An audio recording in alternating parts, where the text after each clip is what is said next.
Have you ever faced a challenge that seemed absolutely impossible?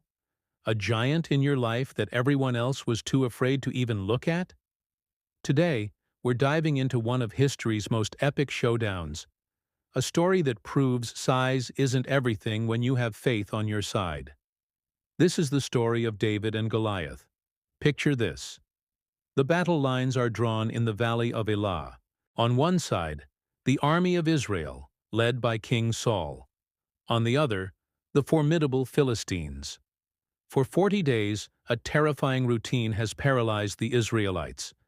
A champion emerges from the Philistine camp, a giant named Goliath from Gath. He's over 9 feet tall, decked out in heavy bronze armor, carrying a spear with a head that weighs as much as a bowling ball. Every morning and every evening, Goliath's voice booms across the valley, a taunt that shakes the very soul of Israel's army.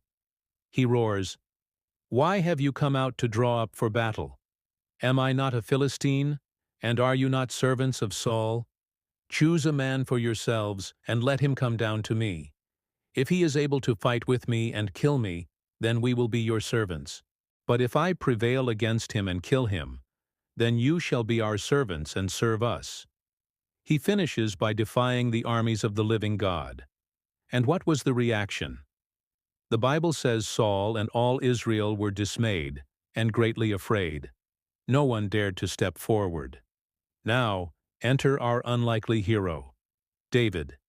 He's the youngest of 8 brothers, a shepherd boy, not even old enough to be a soldier. His father Jesse sends him to the battle lines, not to fight, but to deliver bread and cheese to his older brothers and to check on how they doing. David arrives just in time to hear Goliath's daily challenge and sees the fear gripping the soldiers. But David sees things differently. He doesn't see an unbeatable giant. He sees a man defying the armies of the living God. He asks the men around him, "What shall be done for the man who kills this Philistine and takes away the reproach from Israel? For who is this uncircumcised Philistine, that he should defy the armies of the living God?" His own brother Eliab gets angry, accusing him of being arrogant and neglecting his sheep. But David is persistent. His words eventually reach King Saul, who summons the young shepherd. David stands before the king and says with incredible confidence, "Let no man's heart fail because of him. Your servant will go and fight with this Philistine." Saul is skeptical. "You are not able to go against this Philistine to fight with him, for you are but a youth, and he has been a man of war from his youth."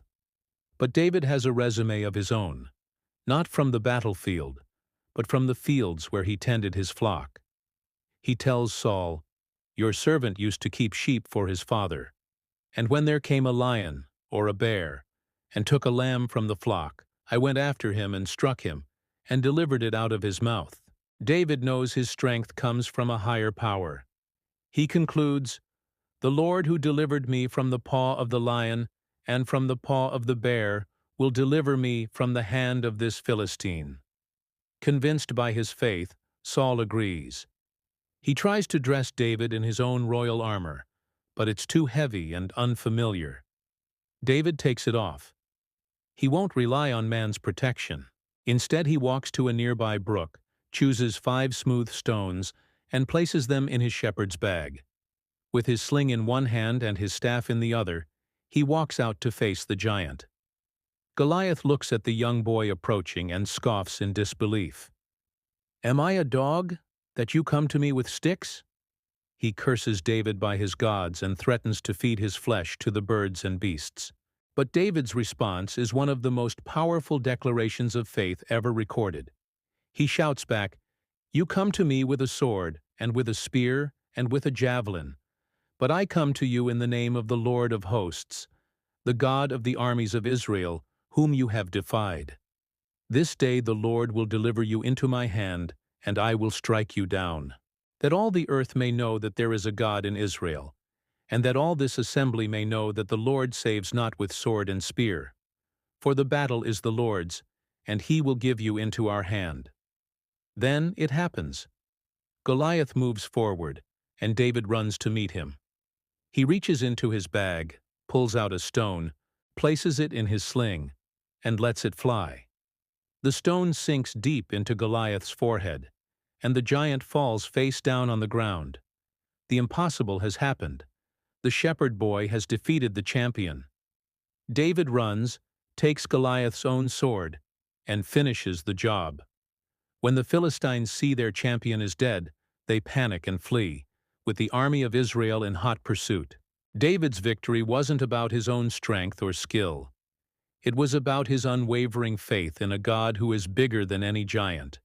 It's a powerful reminder for us that when we face our own Goliaths, our fears, our challenges, our impossible situations, we don't have to fight them alone. The battle belongs to the Lord. Thank you so much for watching. If this story inspired you, please hit that like button and subscribe for more content that dives deep into timeless tales of faith and courage. We'll see you in the next video.